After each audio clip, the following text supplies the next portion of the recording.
Hi, I'm Julie. Hey, I'm Shaman, and we are from Harper Therapy. Harper Therapy. Feels like it's been a long time since I've done this. Gosh, I haven't done this for many months. Yeah. I know you guys have been working a lot on the couples workshop and promoting that. Yeah. But it's kind of nice to get back into our normal routine of Yep.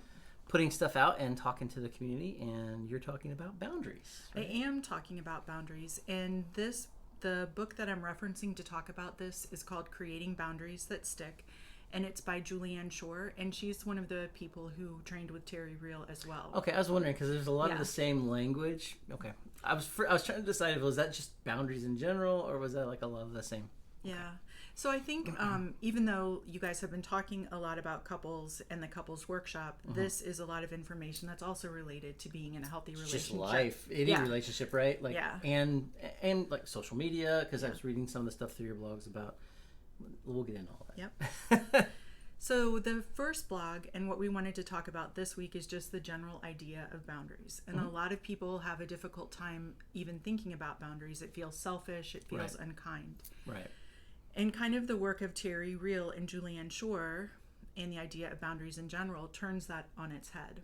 Is that when we're boundaried, we feel safe enough to truly be authentic, to connect with others, to be vulnerable. I was just about to say more vulnerable. Right. So the work of boundaries is really important.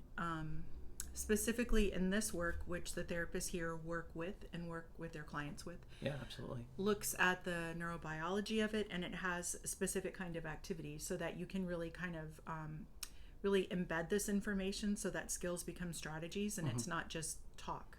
Right. It's practice. Right. So I think we were talking about like what 4 kind of boundaries? Yeah, 4 kinds of boundaries. I don't remember what all those were, but we're going to go through them okay, week by week. Yeah. So for the next couple weeks, we're going to break them down and talk about them.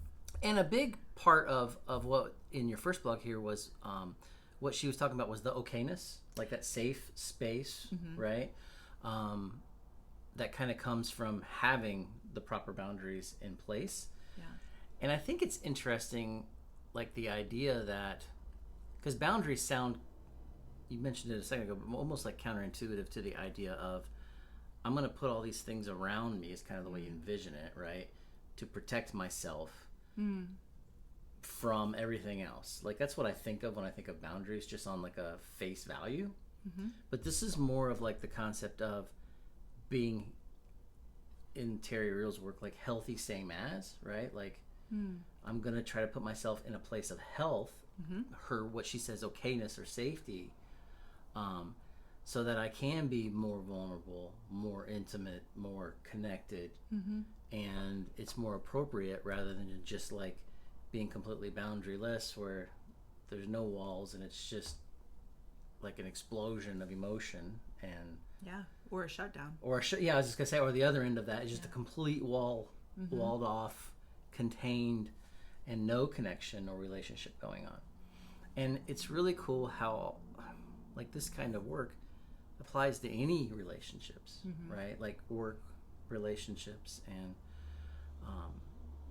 sibling relationships and friendships and parent-child and husband and wife. It's not just the confines of a couple, but really the cool thing about so much of this work is that it's just relationships are relationships. Wherever they happen, even, and in this work, internal boundaries as well. Right.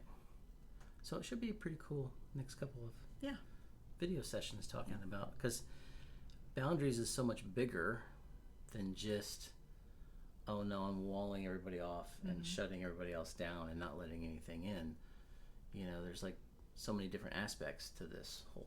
Yeah, and I like what you said. The beautiful part is that this does move us forward into healthy relationships of all kinds. Right, that center of health, that where we can actually function and be relational. That was a term I was looking for a minute ago. I was like, it's in there somewhere bouncing around, but I was like, where is it? That being relational. So having boundaries allows us to be more relational than not.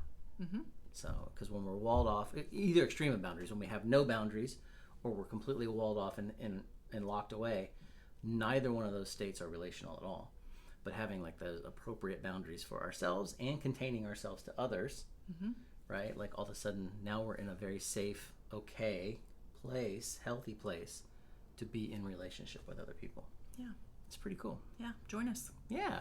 So if you can use some help with any relationship, you can give us a call at our office at 813-434-3639, and we'll talk to you later.